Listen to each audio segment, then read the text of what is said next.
12절부터 17절까지 말씀인데 짧아요.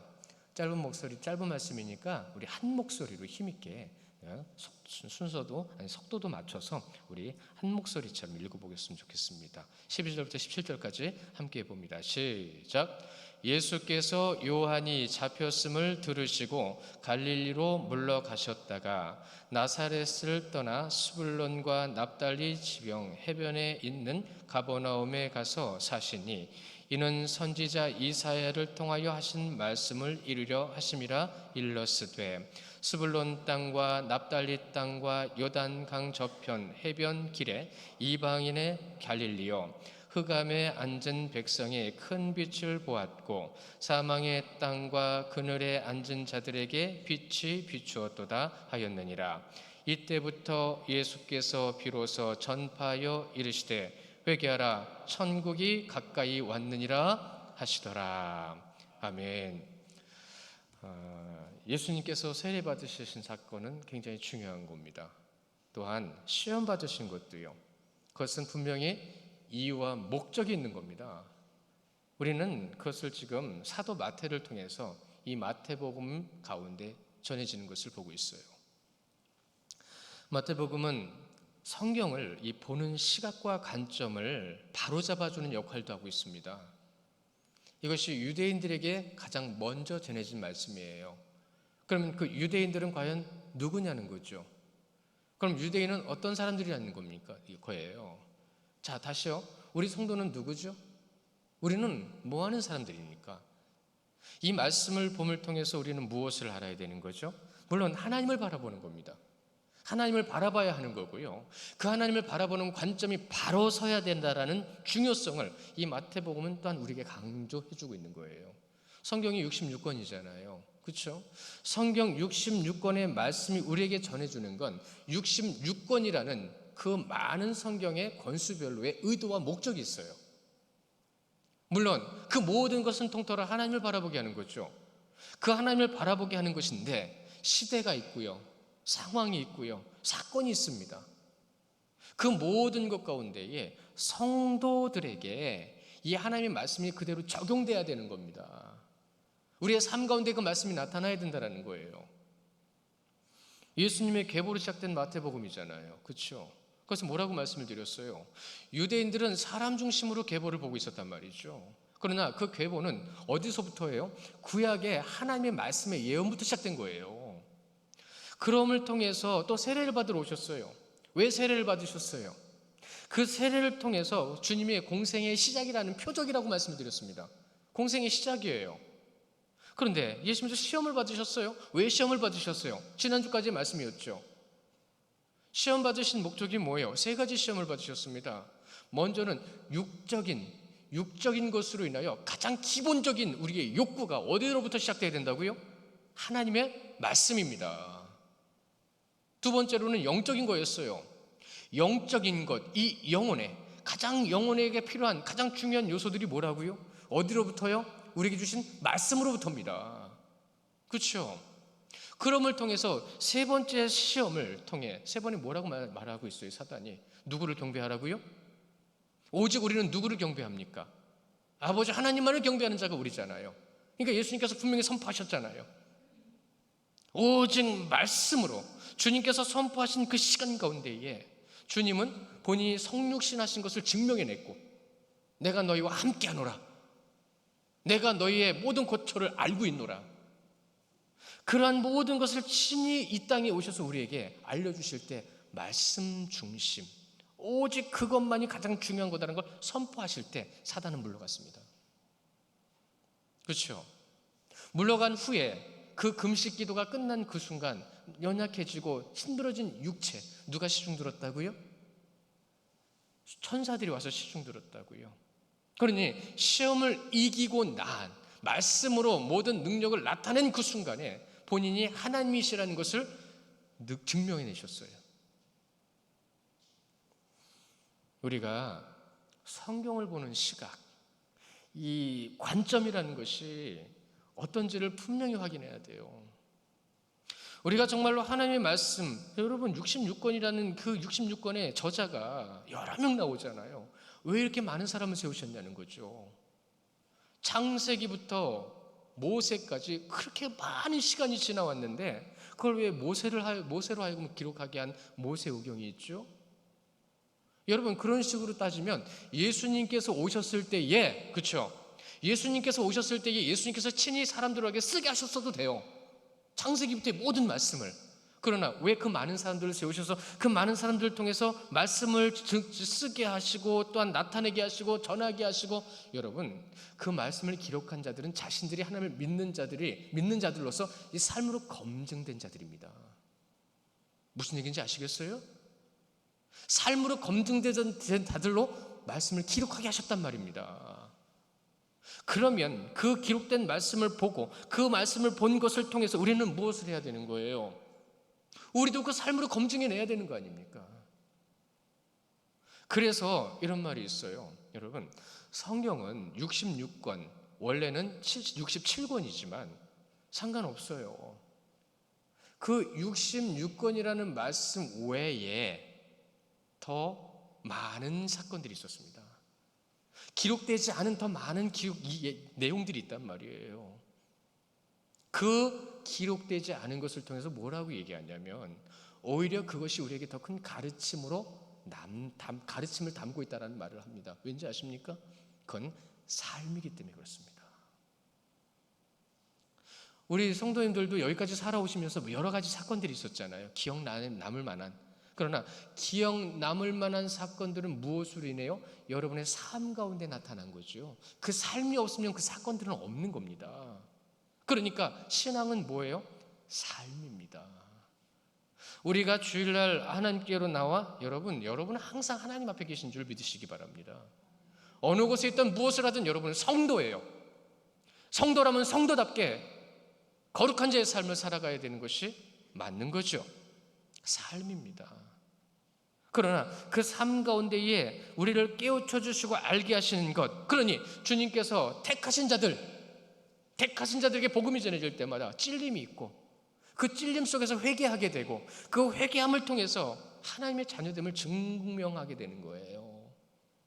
그 증명해내는 것. 그런데 택함받지 못한 자들은 어떻죠? 여러분, 찔림이 없어요. 말씀을 보는데 찔림이 없다는 건 문제가 있는 거예요. 왜요? 지식적으로만 받게 되면 그냥 지식적으로 이해하지 이것이 삶으로 들어오지 않으면 내 안에 있는 악함에 대해서 의식하지 못한다는 뜻입니다. 그래서 우리가 그 말씀, 택함받지 못한 말씀을 보고 있는 이들을 볼 때, 그런데 우리는 판단할 수는 없어요. 때가 있어서 변할 때가 있으니까, 시기가 있어서 부르실 때가 있으니까 그때까지 우리는 참고 기다려줘야 되는 겁니다. 자, 그러면 빌립이라든가 유대인들처럼 찔림이 없어요. 들어도 요지부동이에요. 그냥 변함이 없어요. 그 변함이 없는 사람들은 크게 두 부류가 있죠. 아직은 아닌데, 근데 아닌 사람. 무슨 얘기인지 아시겠죠? 우리는 판단하면 안 됩니다. 우리는 끝까지 주님께서 걸으신 길을 지금 따라가고 있는 거예요. 걸어가야 되는 겁니다. 그러면 주님께서 우리에게 맡겨주신 것 가운데 우리는 어떻게 해야 되는 거죠? 여러분, 이 말씀이 전해지는 그 시대를 가보면 얼마나 악했어요. 대표적인 사건이 뭐였습니까? 그 당시에 통치했던 빌립이요. 그렇죠? 그의 동생의 아내를 취하기 위해서 무슨 짓을 했어요? 아내를 빼앗아갔어요.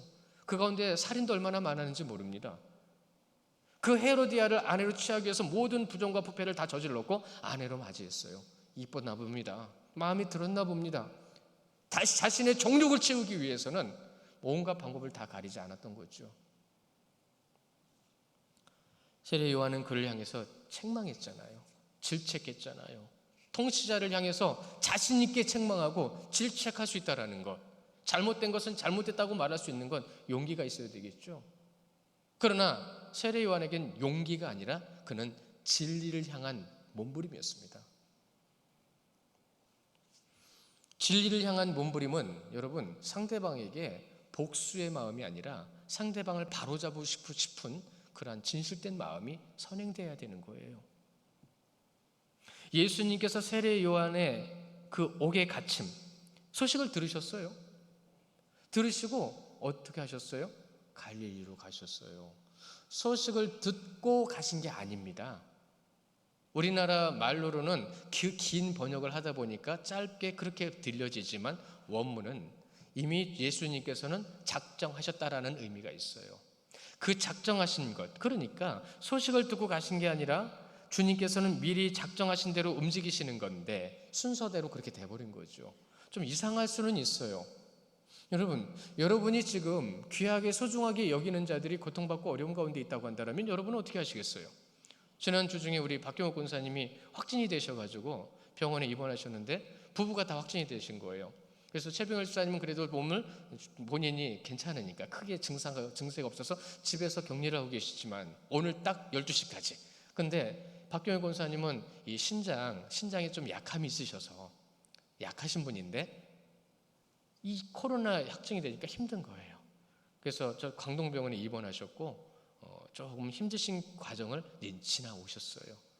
어제 저녁에 문자를 통해서 했는데 그렇게 관심 가져드리니까 좋은 거고 챙겨주시니까 좋은 거고 저는 또 확인하니까 좋은 거고 서로 감사하다는 말을 할 수 있어서 너무 감사하고요.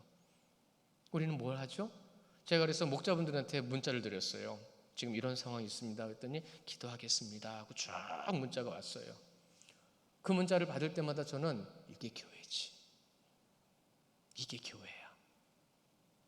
나를 드러내는 것이 아니라 주님께서 내게 맡겨주신 것을 감당하는 것. 이게 교회야. 저는 혼자 그렇게 계속 되뇌이는 거예요. 그러니까 감사하죠. 예, 우리는 힘들고 어려운 사람, 어려운 성도를 위해서 마음을 전하고 기도할 수 있습니다. 그런데 예수님은 세례 요한이 옥에 갇혔다고 했는데 그냥 떠나가셨어요. 여러분, 그건 그냥 떠나가신 건 아닙니다. 이것은 왜 신학적으로는 이 12절의 말씀을 뭐라고 얘기하시냐면 뭐라고 정리를 하냐면 이렇게 신학적으로 정리를 합니다. 세례 요한의 사역은 여기까지, 예수님의 사역은 이제 시작, 이렇게 전합니다. 그것을 전하는 것이 12절이에요. 단순하게 소식이 들리니 떠났다라가 아닙니다. 그래서 우리가 이 말씀 가운데서 확인해 보면 왜 예수님께서는 갈릴리로 가셨을까? 왜 가셨을까요? 여러분, 갈릴리는 가나안 땅 안에 있는 땅입니다. 가나안은 넓잖아요. 12지파가 머무는 곳입니다. 그 중에 왜 갈릴리였냐는 거죠. 그 갈릴리로 가신 예수님, 우리는요 이 갈릴리라는 땅이 좀 특별하게 들려야 됩니다. 왜냐하면 예수님께서 태어나셔서 애굽으로 피신하셨죠. 피신하시고 돌아오실 때에 어디로 가셨어요? 갈릴리로 가셨어요. 예수님께서 제자들에게 말씀하시고 내가 고난을 당하고 순환을 통하여 그 모든 역경, 핍박의 시간을 지나 순환을 당한 멸시의 시간을 지나 어디로요? 갈릴리에서 나와 만나리라 라고 말씀하셨어요. 그러니까 갈릴리는 예수님의 사역의 중심지가 되는 거죠. 그렇게 표현도 할 수 있습니다. 그러나 이것은 중요한 말씀의 예언이기 때문이에요. 13절에 보시면 뭐라고 하시죠?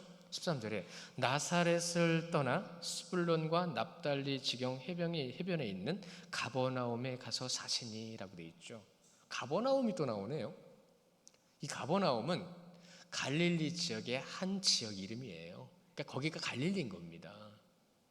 그 가버나움에 가셔서 하나님 예수님께서 이제 사역을 감당하시는데 그 갈릴리 가버나움에 가신 목적과 이유를 14절에서 또 말씀하고 계시네요. 14절, 이는 우리 같이 읽어볼까요? 14절 시작. 이는 선지자 이사야를 통하여 하신 말씀을 이루려 하심이라 일렀으되. 왜 갈릴리로 가셨다고요? 선지자 이사야가 하나님의 뜻을 따라 예언한 말씀을 이루려 하심이에요. 예수님의 삶은 그랬습니다. 그리스도의 삶은 그래야 됩니다. 성경에요 하나님의 말씀, 예언된 것과 또한 그것을 전한 선지자들의 말과 또한 그로 인해 우리가 전해 듣고 있는 말씀이 얼마나 많은지 모릅니다. 다 찾을 수는 없고요. 다 제가 보다가 말았는데 그냥 복음서에서 대표적인 말씀, 오직 주님께서 이렇게 하셨다라는 것을 대표적으로 나타내는 말씀 몇 절을 같이 보실 건데요. 한 4절 정도 되는데 먼저 마태복음 1장 22절의 말씀을 먼저 보실 거예요. 우리 한 목소리로 같이 보실 겁니다. 시작. 이 모든 일이 된 것은 주께서 선지자로 하신 말씀을 이루려 하심이니라 이르시되. 아멘.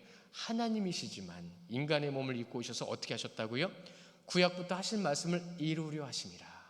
한 절 더 보십니다. 요한복음 7장 16절 시작. 예수께서 대답하여 이르시되 내 교훈은 내 것이 아니요 나를 보내신 이의 것이니라. 아멘. 이것은 우리의 고백이 돼야 돼요. 너희의 고백이 되어야 된다라는 그러한 관점에서 말씀하신 거예요.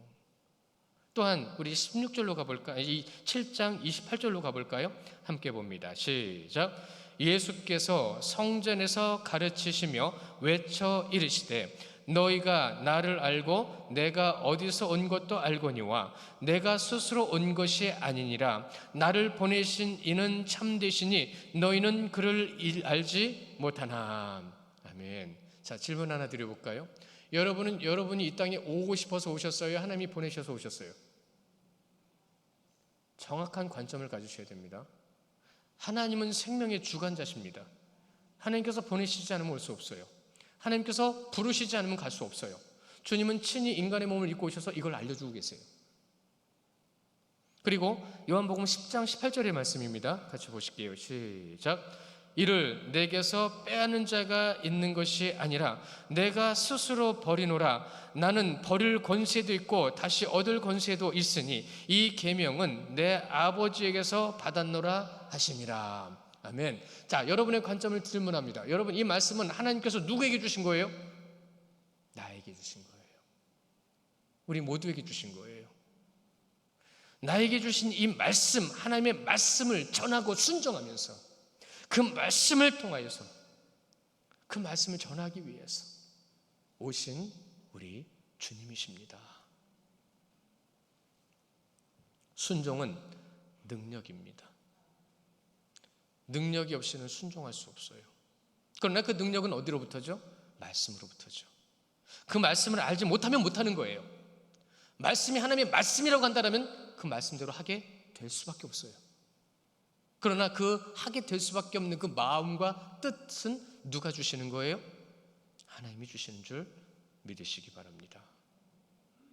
15절 16절의 말씀이 이사야 선지자의 말씀을 인용한 거잖아요. 그래서 그 인용한 말씀을 우리가 이사야서에 있는 말씀을 우리 한번 확인해 볼까요? 우리 그 자막으로도 좀 띄워드릴 텐데 조금 다르긴 해도 같은 말씀이에요. 우리가 이사야 9장 1절 2절 말씀을 같이 보십니다. 시작.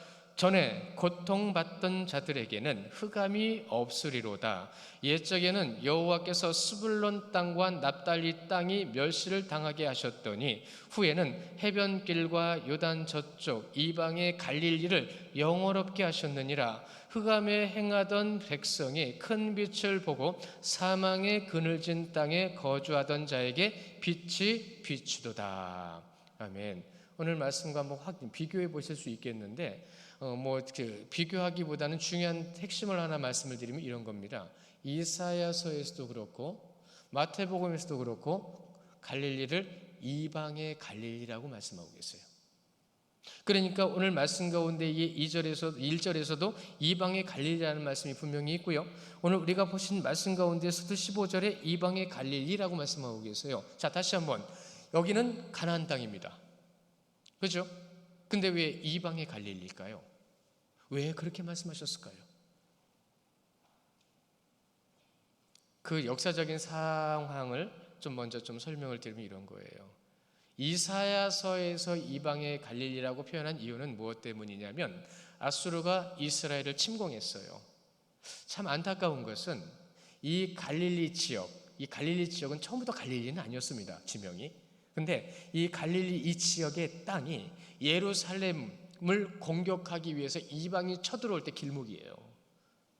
그러니까 가장 먼저 침공을 당하고 가장 먼저 약탈을 당하고 가장 먼저 괴로움을 당했던 땅이 갈릴리 이 지역이었던 겁니다.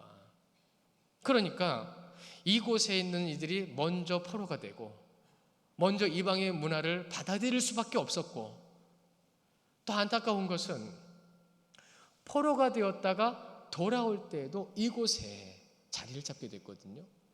포로가 되어서 돌아온 이곳에 자리를 잡을 때 도시로 형성이 됐습니다. 근데 그 도시로 형성된 그 땅이 이방의 문화가 그곳에 너무나도 많은 모습들로 자리 잡게 된 거예요. 그러니까 온갖 이방의 우상신을 섬기는 이들이 다 모였다라고 표현할 수 있는 거죠. 그러니까 얼마나 타락을 했겠어요. 사실 조금만 더 위로 올라가 볼까요? 어디로 올라가냐면 솔로몬 때로 올라가요. 솔로몬 때는 우리가 생각하기에는 굉장히 번성하고 번영했던 역사적인 사건의 기록은 있잖아요. 근데 왜 그때로 가야 되냐면 솔로몬은 하나님 앞에 성전을 지을 수 있도록 하나님께서 허락하셨어요. 사실은 허락하신 거예요. 하나님은 모든 곳에 계신지 그 성전에 계신 게 아닙니다. 근데 솔로몬은 성전을 지을 때 정성껏 지었어요. 최선을 다해서 지었어요. 그 최선을 다하는 것은 누구로부터요? 다윗으로부터요. 준비하고 기도하고 아름다운 성전과 궁을 지었습니다. 그 성전을 짓기 위해서 필요한 자재들이 있었잖아요. 자재들을 누가 줬어요? 두로왕 히람이 줬습니다. 최고의 건축자재였죠. 뭐였어요? 대표적으로 백향목이 있었습니다.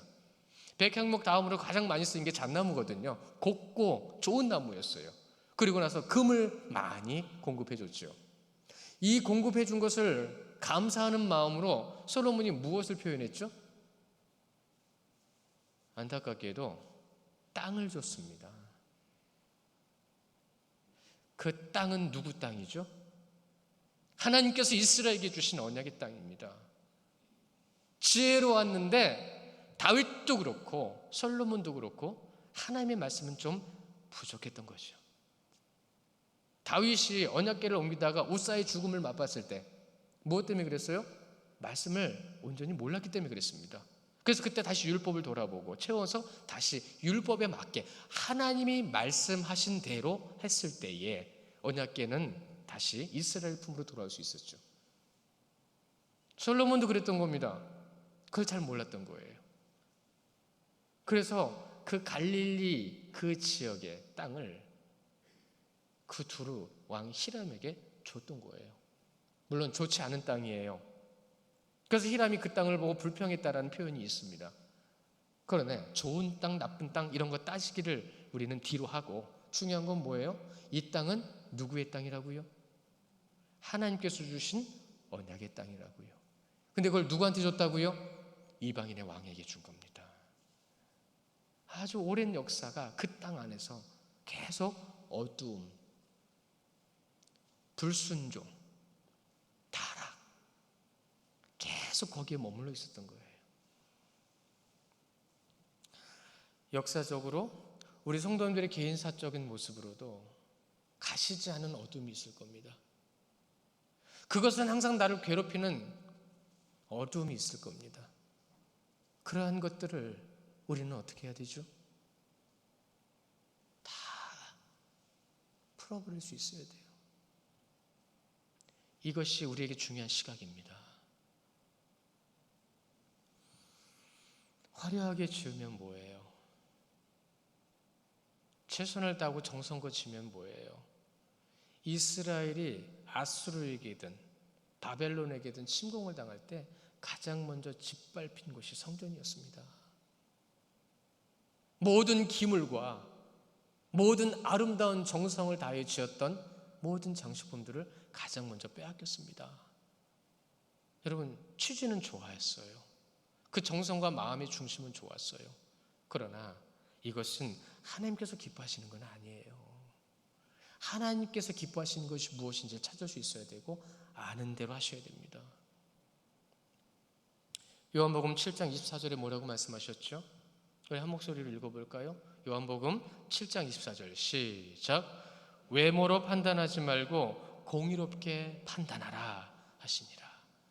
공의, 진짜 생명을 바라보는 관점, 진짜 복음 안에 서 있는 나의 삶의 모습, 하나님께서 주신 말씀을 인하여 내가 순종하는 삶, 그것만이 우리에겐 능력인 거예요. 그런데 세상은 그것을 능력으로 바라보지 않죠. 16절의 말씀이 뭐라고 하셨어요? 16절의 말씀 같이 읽어볼까요? 시작. 흑암에 앉은 백성이 큰 빛을 보았고 사망의 땅과 그늘에 앉은 자들에게 빛이 비추었도다. 아멘. 여러분의 심령과 삶에 그리스도의 그 은혜, 진리의 빛이 온전히 비춰주시기를 축원합니다. 여러분이 지금 내려놓지 못하고 해결하지 못하는 어려움과 힘듦을 주님께 맡기시고 주님께서 그 가운데 주시는 힘과 능력과 진리 가운데 주의 이름으로 승리하시는 성도님들 되시기를 축원합니다. 그것이 우리에게 주신 특권이잖아요. 근데 왜 우리는 그 특권을 누리지 못하죠? 왜 우리는 그것을 누리지 못하면서 오죽하면 이 말씀을 통하여 메시아가 오심을 통하여 그곳에 영광의 영적인 광명을 비추리라라는 신학적 표현을 꼭 달아놓을까요? 이방의 갈릴리가 여러분의 심령과 삶이 되면 안 되잖아요. 예수님께서 갈릴리 사람들만을 위해서 오신 게 아니잖아요. 그곳은 죄악과 어둠의 가장 상징적인 지역이었던 것이에요. 그 상징이 우리의 중심이 되면 안 되잖아요. 그것들로 인해 우리가 주님 앞에 더 나아가지 못하는 어리석음을 가지고 있으면 안 되잖아요. 하나님의 시각과 관점이 어디 있는지를 알아야 된다는 말씀을 드리고 있어요. 흑암이 짙은 곳에 그리스도의 찬란한 빛이 더욱 빛날 수 있었다라고 신학자들이 말할 수밖에 없었던 것. 왜요? 가장 어두운 곳에 빛이신 예수 그리스도께서 가신 것입니다. 그래서 갈릴리로 가신 거예요. 이방인이 판치고 이방의 것으로 인하여 주님을 온전히 바라보지 못하는 그들에게 주님이 찾아가신 거예요. 시편 27편 1절 말씀입니다. 뭐라고 고백하는지 우리 또 같이 고백해 볼까요? 시작. 여호와는 나의 빛이요 나의 구원이시니 내가 누구를 두려워하리요. 여호와는 내 생명의 능력이시니 내가 누구를 무서워하리요. 아멘. 우리는 무엇을 가지고 두려워하고 있죠? 한 절 더 보실까요? 잠언 6장 23절입니다. 시작. 대저 명령은 등불이요 법은 빛이요 훈계의 책망은 생명의 길이라. 아멘. 새벽에도 잠깐 말씀을 드렸고 제가 가끔 드리는 말씀 중에 하나가 뭐냐면 교회에 표지가 3가지가 있습니다. 하나는 바른 말씀의 선포예요. 그리고 온전하고 정결한 성례입니다. 그리고 정당한 치리입니다. 치리가 없어요. 잘못했다, 잘했다. 여러분, 치리는 잘못한 것만 얘기하는 게 치리가 아닙니다. 잘한 것을 분명히 밝혀주는 것도 치리입니다. 빛과 어둠은 함께 있잖아요. 안타깝게도. 잘못한 것만 얘기하면 바로 설 수 있는 사람은 아무도 없어요. 예수님께서 빛으로 오셨는데 그 어둠을 밝히시기 위해서 오셨는데 이 빛이 우리에게 어떻게 비추고 있죠? 여러분, 성경 말씀의 창조의 시작은 빛이 있으라 하신 그 말씀으로 시작됐습니다. 그 빛이 예수 그리스도께서 오신 그 빛을 말하는 거예요. 하나님의 존재를 드러내는 것, 하나님이 누구신지를 나타내고 죽음의 그림자를 물리치며 밝은 것으로 생명이 무엇인지를 알려주시는 것이 빛이고 예수 그리스도께서 그렇게 오신 겁니다. 예수님을 믿지 않는 자들은요, 가장 크게 갖는 두려움이 뭘까요? 예수님을 온전히 알지 못한 이들에게 가장 큰 두려움은 죽음입니다. 죽음이에요. 이 죽음이라는 말을 할 때마다 제가 너무 가슴이 아파가지고 이 말씀을 드리게 되는데 이 죽음보다 더 두려워하는 게 돈이더라고요. 요즘은 징조 가운데, 종말의 징조 가운데 분명히 나타나죠. 돈을 사랑함이 일만하게. 돈이 죽음보다 더 중요한 시대가 되어버린 것은 죽음에 대한 망각, 이제 죽음을 제대로 알지 못하는 거예요. 이제 하나님을 제대로 바라보지 못하는 거예요. 여러분, 정말 하나님을 알지 못하는 이들은요, 죽음에 대한 두려움이 큽니다. 돈이 중요하다고 해서 돈을 가지고 어찌저찌 하다가 죽음 앞에서는 돈보다 더 무서운 게 죽음이라는 것을 깨닫게 되는 게 어리석은 인간이에요. 왠지 아십니까? 이미 죽었던 영혼들이기 때문에 죽음을 경험해서 그래요. 죽음은 끝이라고 생각하는 거예요. 죽음은 끝이 아닙니다. 그러나 정말로 우리가 하나님 앞에서 주님을 믿는 자의 모습으로 하나님 앞에 서게 되면 이 생명의 주관자가 누군지를 아는 거고, 그 생명의 주관자 앞에서 영원한 삶이 무엇인지를 아는 깨닫게 되는 거죠. 그러면 더 이상 죽음은 두려워하지 않는 하나의 과정인 것입니다. 분명한 기준이 드러나는 거죠. 여러분, 다시 말씀드려볼까요? 우리가 이 말씀 가운데 빛이 없는 어두움에 대해 말씀드렸던 걸 기억하셔야 돼요. 빛이 없는 어두움에서는 아무것도 소용이 없습니다. 아무것도 할 수가 없어요. 캄캄한 칠흑 같은 곳에서 아무리 좋은 차가 있어도, 아무리 좋은 집이 있어도 아무 소용이 없어요. 그러나 빛이 밝혀지게 되면 그 모든 곳에 존재의 목적과 이유를 알게 돼요. 빛이 있으면. 하나님의 사랑이 그런 겁니다. 사랑이 없으면 아무것도 아니라고 그랬죠. 사랑 없는 가정이 많다고 합니다. 사랑 없는 가정. 사랑 없는 가정이 가정이에요? 그건 가정이 아니에요. 너무나도 안타까운 시대를 살아가고 있어요. 그 어느 때보다도 하나님의 말씀을 잘 알고 알 수 있고 말씀을 접할 수 있고 들을 수 있는 시대지만 어느 때보다도 칠흑 같은 어둠에서 헤매이고 있는 시대라는 말을 하고 있습니다. 빛이 없어서 그래요. 사랑이 뭔지 몰라서 그래요. 그러니까 사랑을 알고 있는 우리들이 더 힘든 거예요. 사랑을 알고 있는 성도들이 더 힘들고 어려운 시대를 살아갈 수밖에 없는 이 안타까운 시대를 여러분은 경험하고 계시는 거예요.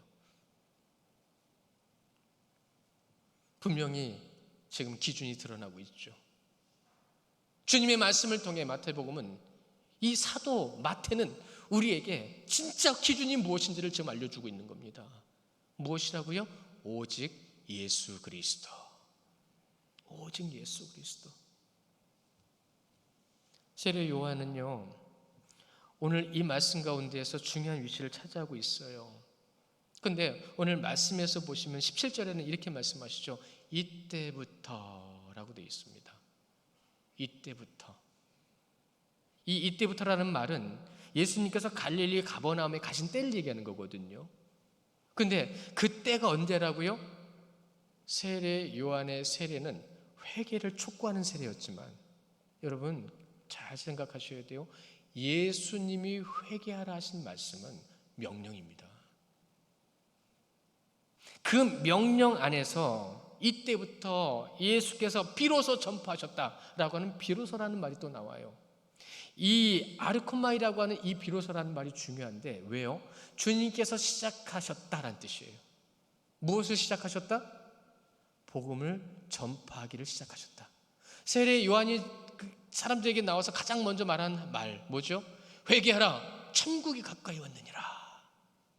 예수님의 사역의 시작 가운데 첫 번째 말씀이 뭐라고요?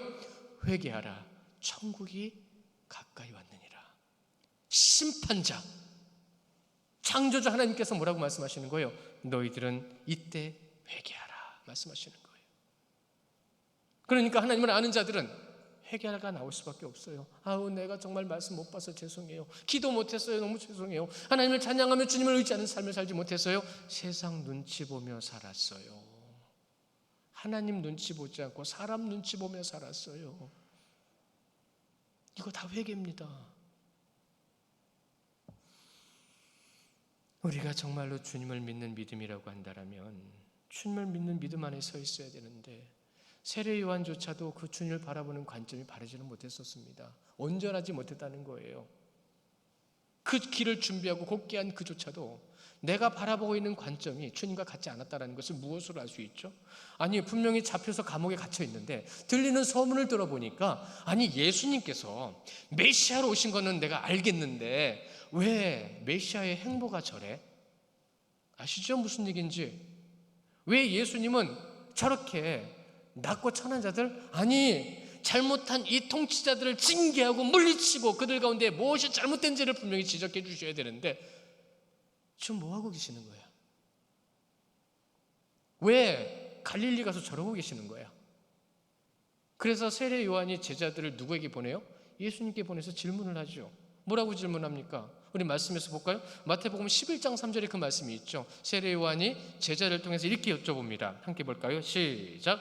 예수께서 여짜오되 예수께 오실 그이가 당신이오니까 우리가 다른 일을 기다리오리까. 아멘. 잘 몰랐던 거예요. 자기가 가지고 있는 기준대로 메시아를 보고 자기가 원하는 대로 저 나쁜 놈들 좀 어떻게 했으면 좋겠었던 거예요. 우리도 다 그렇잖아요. 근데 여러분 잊지 마세요. 여러분들 생각대로요, 여러분들이 싫어하는 사람, 귀신은 뭐해? 저거 안 잡아가고, 이렇게 말할 때 귀신이 다 잡아가버리면 여기 남은 사람 한 명도 없습니다. 아마 저도 여기 없을 거예요. 그러나 주님은 그렇게 일하지 않으시죠. 우리 한 절 더 보실까요? 마태복음 11장 4절 5절 말씀 함께 봅니다. 시작. 예수께서 대답하여 이르시되 너희가 가서 듣고 보는 것을 요한에게 알리되 맹인이 보면 못 걷는 사람이 걸으며 나병 환자가 깨끗함을 받으며 못 걷는 자가 들으며 죽은 자가 살아나며 가난한 자에게 복음이 전파된다 하라. 아멘. 예수님은 강해서 교만한 자를 좋아하지 않으세요. 예수님은 약해서 겸손한 자를 사랑하세요. 갈릴리 사람들이 그랬던 거예요. 맹인, 걷지 못하는 자, 나병 환자, 듣지 못하는 자, 죽은 자를 찾아가신 겁니다. 가진 것이 있는 자, 교만한 자라 진실하지 않고 가진 것이 없는 자, 진실하지 못하다라는 말을 찾아보게 됐어요. 저는 우리 성도님들이 가진 것이 많아서 더 겸손하고 더 겸손해서 주님의 사랑으로 많은 영혼들을 돌아볼 수 있는 일이 되시기를 축원합니다. 잘 사는 이들이 되셨으면 좋겠어요. 잘 사시기 때문에 하나님께서 복에 복을 더하는 이들이 되셨으면 좋겠어요. 복 때문에 하나님을 외면하는 자들이 되지 않기를 원합니다. 차라리 가진 것이 없어서 이 땅에서 겸손한 삶을 살다 천국 가는 게 나아요. 이렇게 얘기하면 속으로 그래도 좀 있었으면 좋겠는데 이런 분 계실 거예요. 왜요? 솔직히 저도 그렇거든요. 세상의 능력과 재능과 권력으로 예수님을 온전히 전하는 경우는 한 번도 없었습니다. 오히려 그들이 가지고 있는 그런 것들로 인하여 교만하고 오만하고 아집에 빠져서 넘어지는 이들이 대부분이었습니다. 전에 그런 말씀 드린 적 있죠. 사실 이거 사실인데 서울대에서 신우회를 결성을 하고 나도 저 정도는 말씀은 나눌 수 있어 라고 하는 이 지식이 많은 그들이 어느 순간에 목사님을 모시지 않았어요. 목사님 뭐 저걸 저렇게밖에 말 못하나? 누구랑 똑같은 거예요. 무디 선생이 부흥사로 유명해지는 그때에 어느 한 사람이 물어봤다죠. 이 문법으로 몇 번 틀린지 아십니까? 라고 하면서 주어도 없고 서술어도 이상하고 목적어가 어디 있는지 모르겠고 이걸 갖다 몇백 번 틀렸다고 지적했던 그에게 그 부흥사는 이렇게 얘기했대죠. 당신이 그거 따지고 있는 시간 다른 사람들은 하나님의 은혜가 임했습니다. 그 은혜를 경험하지 못하다 보니까 그 신우의 모임이 그들이 몇 달 만에 다시 원상복귀 시켰댔죠. 죄송합니다 목사님 다시 말씀 좀 전해주세요. 새벽 예배만 없으면 참 내가 목회할 만하겠다.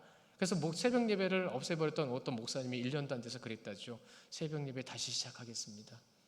영적으로 고갈되는 모습을 자신의 모습과 어려움의 마음을 느낀 거예요.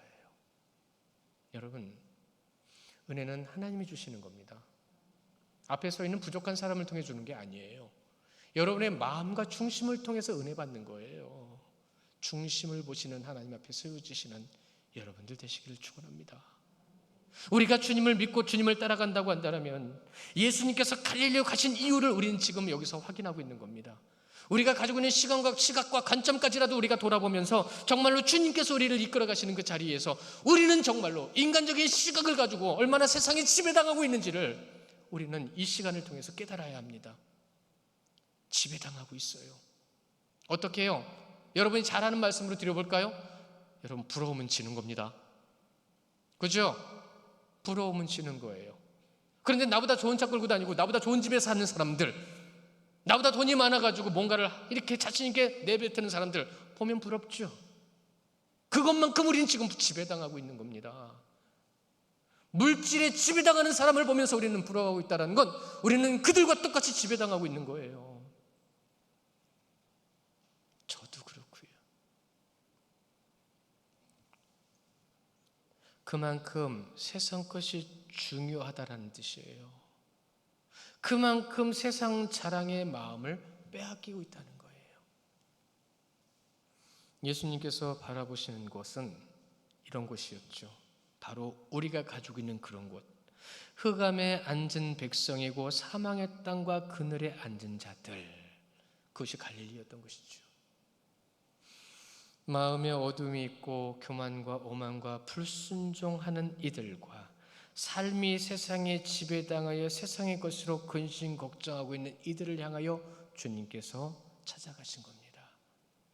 지금도 우리에게 찾아오고 계시고 부르시는 줄 믿으시기 바랍니다. 정말로 이것이 가나안 땅에 안에 있는 이방과 같은 갈릴리 사람들, 교회는 하나님께서 부르신 자들의 모임입니다. 그러니까 세상에 있다가 불러주셔서 이제 교회 안에 모여있는 우리의 모습, 우리가 그를 통해 하나님을 예배하고 그 말씀을 통해서 예수님께로부터 가까이 나아가는 모습으로 여기까지 왔습니다. 앞으로도 그렇게 나아갈 것입니다. 회개하라, 천국이 가까이 왔느니라. 회개하라, 천국을 경험하게 될 것이다. 회개 없이는 천국 경험할 수 없습니다. 우리가 인간적인 모습으로 서 있는 것을 온전히 깨닫지 못하고 알지 못하면 주님을 온전히 느낄 수가 없습니다. 사랑하는 성도 여러분, 세상이 좋은 사람은 세상 것을 바라보면서 세상 것이 기준이 되겠죠? 그러나 주님이 좋은 사람은 그 말씀을 바라보면서 주님의 것으로 인하여 우리의 모든 삶이 기준이 되겠죠. 그래서 육적인 것과 영적인 것을 분명히 분별할 수 있어야 됩니다. 구별된 삶을 살 수 있어야 됩니다. 육적인 것과 영적인 것을 완전히 나누라는 것이 아니라 하나님께서 우리에게 주신 육신을 통해서 우리 안에 부어주신 성령, 영을 통하여 하나님 앞에 그것을 모든 것을 증명해내고 나타내며 주님의 뜻을 이루어갈 수 있는 자, 그것이 여러분의 모습입니다. 우리의 모습이고 삶입니다. 기도하십시오. 영적으로 깨어나도록, 그리고 하나님의 말씀에 서십시오. 그렇게 순종하십시오. 이것이 진정한 찬양의 삶입니다. 그 찬양의 삶만이 우리가 하나님을 온전히 바라볼 수 있는 시각과 관점을 가질 수 있게 해 주신다는 것입니다. 우리 안에 있는 이방의 갈릴리, 이 모든 것을 다 주님 앞에 내려놓고 그러한 하나님을 향한 온전한 섬김, 그 하나님을 향한 섬김이 성도를 섬김으로 인한 섬김으로 나타나는 삶이 되시기를 축원합니다. 우리가 이 가나안 땅 이방의 갈릴리가 아니라 언약의 백성으로서 주님 앞에 승리하여 주의 놀라우신 뜻을 이루어가시는 우리 귀한 성도님들, 능력을 나타내시는 성도님들 되시기를 주님의 이름으로 축원합니다. 우리 함께 기도하겠습니다. 기도할